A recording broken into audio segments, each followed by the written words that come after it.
Japan की चमचमाती सड़कों और तेज रफ्तार जिंदगी के पीछे एक ऐसा राज दफन है जो दिमाग को सुन्न कर देने के लिए काफी है। हर साल 30 अरब plastic food containers.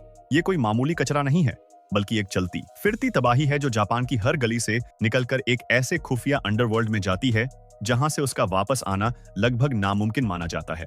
Convenience store के बेंटो बॉक्सेस से लेकर सुपरमार्केट की ट्रेस तक ये प्लास्टिक का पहाड़ हर पल बड़ा होता जा रहा है।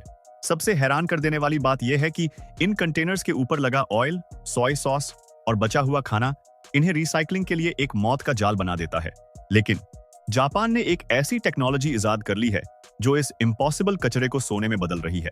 अगले कुछ मिनट्स में आप एक ऐसे सफर पर जाने वाले हैं जहां एक गंदा कचरा एक हाई एंड फैशन गारमेंट या कार का हिस्सा बन जाता है। ये ट्रांसफॉर्मेशन इतनी शॉकिंग है कि आप अपनी स्क्रीन से नजर हटाने की हिम्मत नहीं कर पाएंगे। लेकिन आगे बढ़ने से पहले आपसे एक छोटी सी रिक्वेस्ट है। अगर आप हमारे चैनल पर नए हैं तो इसे प्लीज सब्सक्राइब जरूर कर लीजिए और अगर वीडियो अच्छा लगे तो लाइक करना मत भूलिएगा। एक बूंद तेल और सब खत्म। जापान के रिसाइकलिंग सिस्टम में फूड सेफ्टी रेगुलेशंस इतने खतरनाक हद तक सख्त हैं कि अगर रिसाइकल्ड प्लास्टिक में ऑयल का एक माइक्रोस्कोपिक कण भी रह गया तो करोड़ों का पूरा बैच एक झटके में कचरे के ढेर में फेंक दिया जाता है। यही वो वजह है जो जापान को दुनिया के बाकी देशों से अलग करती है। यहाँ का हर वर्कर और हर मशीन एक ऐसे प्योरिटी स्टैंडर्ड के लिए लड़ती है जो सुनने में नामुमकिन लगता है। इस सख्ती ने ही जापान को मजबूर किया है कि वो प्लास्टिक को सिर्फ रिसाइकल ना करे बल्कि उसे पूरी तरह री इंजीनियर कर दे। घरों से शुरू होने वाला अनोखा मिशन। इस बड़े मिशन की शुरुआत किसी फैक्ट्री में नहीं बल्कि जापान के आम घरों के किचन में होती है। वहां के लोग कचरे को सिर्फ फेंकते नहीं बल्कि अपने बेंटो बॉक्सेस को धोकर और सुखाकर तैयार करते हैं ताकि वो इस महायज्ञ का हिस्सा बन सकें। म्यूनिसिपल ट्रक्स का आना एक डिसिप्लिन्ड ऑपरेशन है जहां हर कंटेनर को उसकी किस्म के हिसाब से अलग अलग सील्ड कंपार्टमेंट्स में रखा जाता है। अगर किसी ने गलती से भी गंदा कंटेनर डाला तो पूरा नेबरहुड उसे एक बड़ी चूक मानता है। ये डिसिप्लिन ही वो पहला कदम है जो इस नामुमकिन प्रोसेस को मुमकिन बनाता है। बिना इस मैनुअल मेहनत के दुनिया की कोई भी मशीन इस प्लास्टिक का कुछ नहीं बिगाड़ सकती। इंसानी आंख और मशीन की जंग। जब ये कंटेनर्स रीजनल रिसाइकलिंग सेंटर्स पर पहुंचते हैं तो वहां तेज रफ्तार कन्वेयर बेल्ट्स पर हजारों कंटेनर्स एक साथ दौड़ते हैं और उनके दोनों तरफ खड़े वर्कर्स की नजरें किसी बात से भी ज्यादा तेज होती हैं। उनका काम है उन गद्दारों को निकालना जो पूरे बैच को बर्बाद कर सकते हैं, जैसे मेटल के ढक्कन, पेपर के टुकड़े या वो जिद्दी कंटेनर्स जिन पर अभी भी खाने का निशान बाकी है। ये स्टेज इतना टेंस होता है क्योंकि एक छोटी सी गलती का मतलब है लाखों डॉलर्स का नुकसान। यहाँ लाइट वेट फोम बॉक्सेस को एक झटके में अलग कर दिया जाता है क्योंकि वो इस प्रोसेस के सबसे बड़े दुश्मन माने जाते हैं। हजारों टुकड़ों में बटी जिंदगी। सॉर्टिंग के बाद आता है वो फेज जहां जायंट श्रेडर के अंदर जब ये प्लास्टिक कंटेनर्स जाते हैं तो वहां का शोर किसी तूफान जैसा होता है। स्टील के तेज ब्लेड्स इन सख्त बेंटो ट्रेस को 1 इंच से भी छोटे फ्लेक्स में चीर देते हैं। लेकिन ये सिर्फ काटना नहीं है, ये एक केमिकल बैटल है। कटते ही इन फ्लेक्स पर हाई प्रेशर गर्म पानी और स्पेशलाइज्ड क्लीनिंग सॉल्यूशंस की बौछार की जाती है। ये प्रोसेस इतना वायलेंट होता है कि प्लास्टिक की हर नई बनी सरफेस से ग्रीस और तेल का नाम और निशान मिटा दिया जाता है। कुछ जगहों पर तो ऐसे एंजाइम्स का इस्तेमाल होता है जो माइक्रोस्कोपिक लेवल पर गंदगी को खा जाते हैं।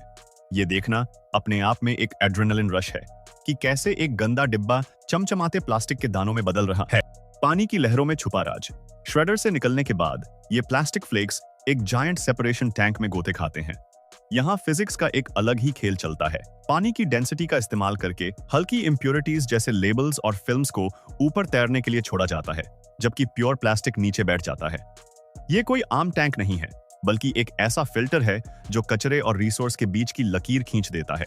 इसके बाद हाई स्पीड सेंट्रीफ्यूजेस इन फ्लेक्स को इतनी तेजी से घुमाते हैं कि पानी का एक एक कतरा बाहर निकल जाता है। जब ये फ्लेक्स बाहर निकलते हैं तो ये फैक्ट्री की लाइट्स के नीचे बिल्कुल हीरे की तरह चमक रहे होते हैं। ऑप्टिकल स्कैनर्स का कहर। अब जो होता है वो किसी साइंस फिक्शन मूवी से कम नहीं। ऑप्टिकल सॉर्टिंग सिस्टम के सामने से जब ये फ्लेक्स गुजरते हैं तो वहां हजारों हाई रेजोल्यूशन स्कैनर्स हर एक मिलीसेकंड में फैसला लेते हैं। वो फ्लेक का रंग, उसकी ट्रांसपेरेंसी और उसका पॉलीमर टाइप स्कैन करते हैं। अगर कोई भी फ्लेक स्पेसिफिकेशन से 0.1% भी अलग है तो एक सुपरसोनिक एयर नोजल उसे हवा में ही उड़ाकर मेन स्ट्रीम से बाहर फेंक देता है। 1 सेकंड में लाखों पार्टिकल्स को स्कैन करना और उन्हें अलग करना इंसान के बस की बात ही नहीं है। ये टेक्नोलॉजी इतनी एडवांस्ड है कि ये एक नैनोग्राम जितने अशुद्ध पार्टिकल को भी पहचान लेती है। यहाँ की प्रिसीजन ही वो वजह है कि जापान का रिसाइकल्ड प्लास्टिक पूरी दुनिया में सबसे महंगा और बेस्ट माना जाता है, ट्रैश से इंडस्ट्रियल गोल्ड तक। प्यूरिफाइड फ्लेक्स अब एक्सट्रूजन यूनिट में जाते हैं, जहां टेम्परेचर 520 डिग्री सेल्सियस को भी पार कर जाता है।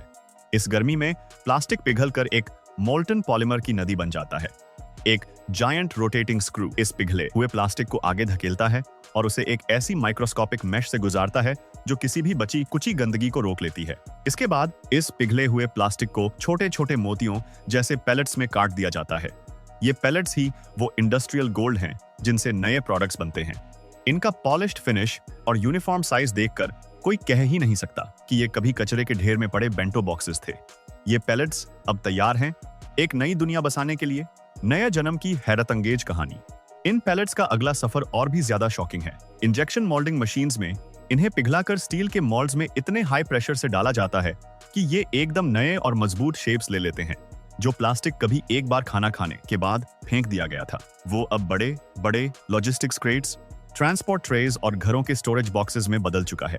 ये ट्रांसफॉर्मेशन इतनी पावरफुल है कि इन नए प्रोडक्ट्स की उम्र अब महीनों में नहीं बल्कि सालों में गिनी जाती है। एक डिस्पोजेबल कचरा अब एक ड्यूरेबल रिसोर्स बन चुका है जो इकोनॉमी को चलाने में मदद कर रहा है। Building the future brick by brick. सिर्फ क्रेट्स ही नहीं, एक्सट्रूजन के रास्ते ये प्लास्टिक और भी बड़ा रूप लेता है। इसमें पैलेट्स को पिघलाकर कंटिन्यूअस लंबाई वाले पैनल्स और पाइप्स बनाए जाते हैं।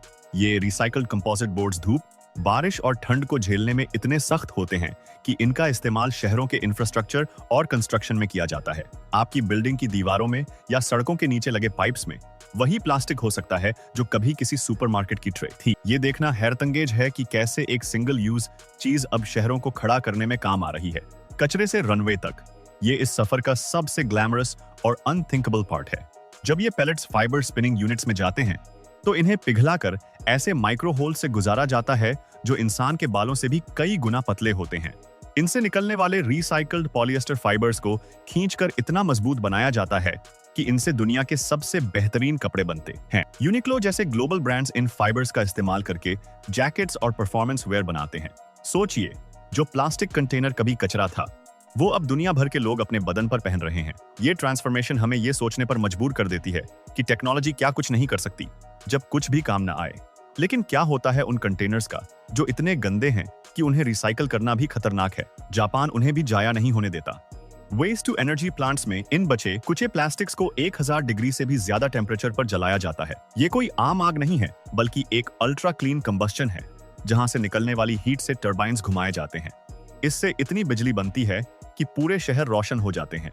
जमीन की कमी होने के बावजूद जापान ने कचरे को धरती में दबाने के बजाय उसे एनर्जी में बदलने का रास्ता चुनकर दुनिया को एक नया रास्ता दिखाया है।